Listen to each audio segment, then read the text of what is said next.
So today, I had one of these twisted off in a cabinet that I was hanging, and I found a solution to get it out quick with a standard drill. So, take a look. So I have a screw stripped out up here. I'm going to try putting this over there and backing it out, seeing if that works. Anyway,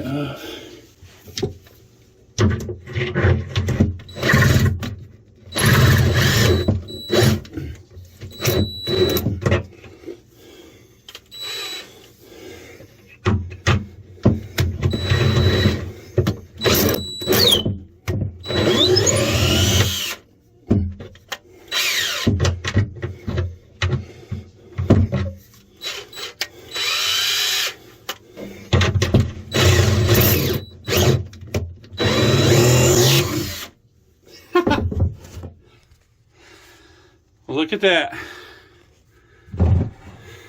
That worked.